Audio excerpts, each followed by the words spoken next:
Louvado seja Deus, porque até aqui o nosso Deus tem nos sustentado. Esse final de ano, hoje antecedendo, né? 2 dias antecedentes ao ano de 2023, estamos em dia 30 de dezembro, né?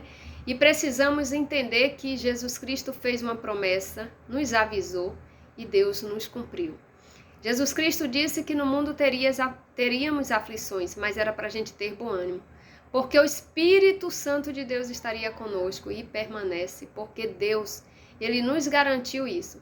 Passamos por muitas aflições nesse mundo, nesse ano de 2022 também. Mas até aqui o Espírito Santo de Deus tem nos sustentado e eu creio que daqui por diante, se estivermos mais ligados com Deus, a gente vai ter um tempo diferente aí de 2023. Se a gente obedecer os mandamentos, Deus é fiel e justo para recompensar cada um de nós conforme as obras. Muitas são as mensagens que a gente recebe de felicitação, de um novo ano cheio de paz, cheio de saúde, cheio de alegria. Mas observe que tudo isso depende de nós, exclusivamente das nossas atitudes, das nossas decisões diárias.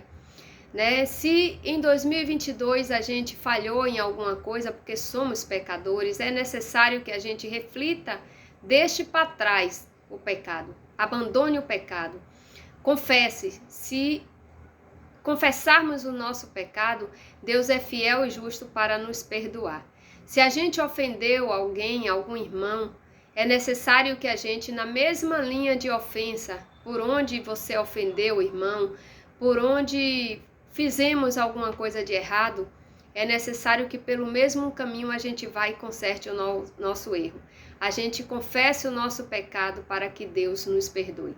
Porque é assim que a gente ora o Pai Nosso, pedindo a Deus que nos perdoe da mesma forma que a gente perdoa quem nos tem nos ofendido. Então, se a gente está falando isso com Deus, a gente precisa colocar em prática, porque Deus, Ele ouve e Ele atende o nosso clamor. Então, nesse momento, é necessário a gente refletir que nessa vida passageira, a gente está fazendo um plantio para a gente receber ou não o galardão da vida eterna. Porque se tem uma coisa que Deus respeita, é a nossa escolha. Deus, Ele nos garante um livre-arbítrio. Livre-arbítrio para a gente escolher o caminho que a gente quer, escolher a vida que a gente quer viver, escolher se a gente quer eternidade com Ele ou não.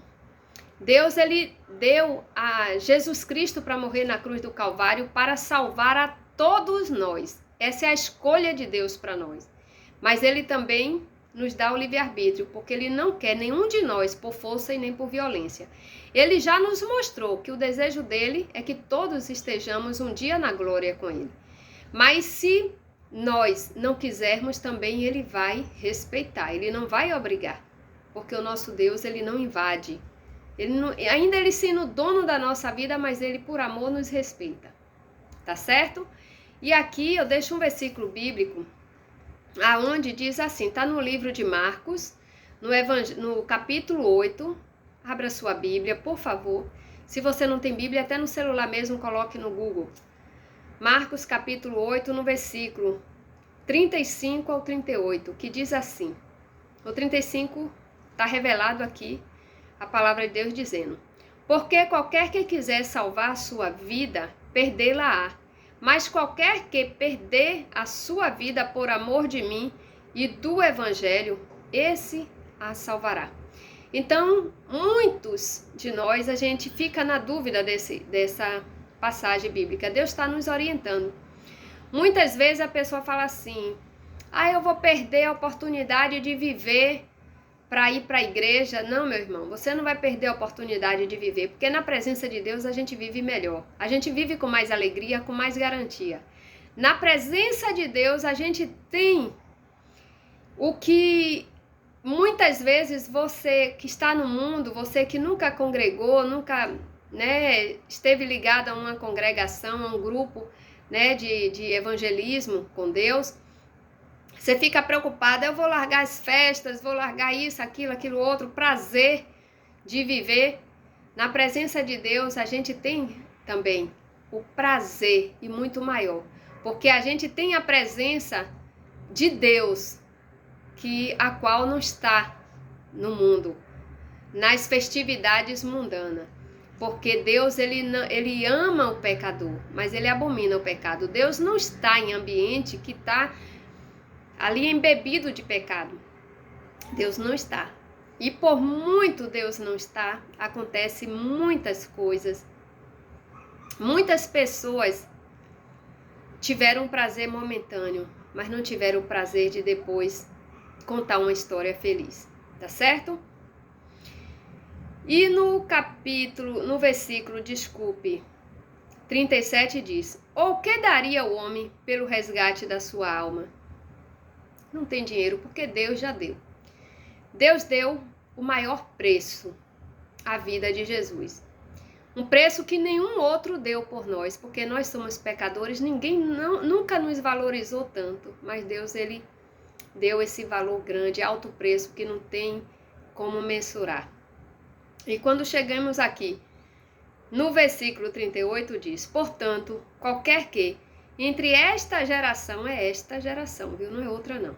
Esta geração, adúltera e pecadora, se envergonhar de mim e das minhas palavras, também o Filho do Homem se envergonhará dele, quando vier na glória de seu Pai com os santos anjos.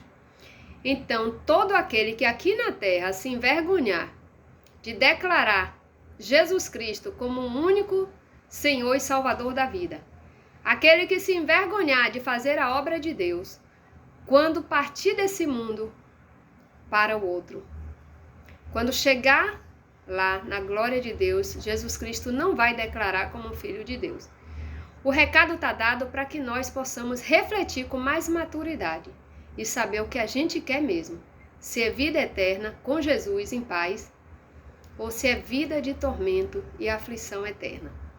Tá bom? Que nesse final de tempo, nesse final de 2022, que possamos refletir. Para todos nós que estamos aí nos preparativos do dia 31, que é amanhã, que a gente possa saber que o mais interessante é a gente se unir ao corpo de Cristo, estar adorando pelo ano que passamos e estar pedindo a Deus sabedoria e inteligência, força para a gente abandonar o pecado, força, e a gente aprender a cumprir todos os mandamentos no ano de 2023, para que tudo seja bem em nossa vida, em nossa casa e em nossa família. Amém? Deus seja louvado. Uma feliz atitude em 2023. Amém?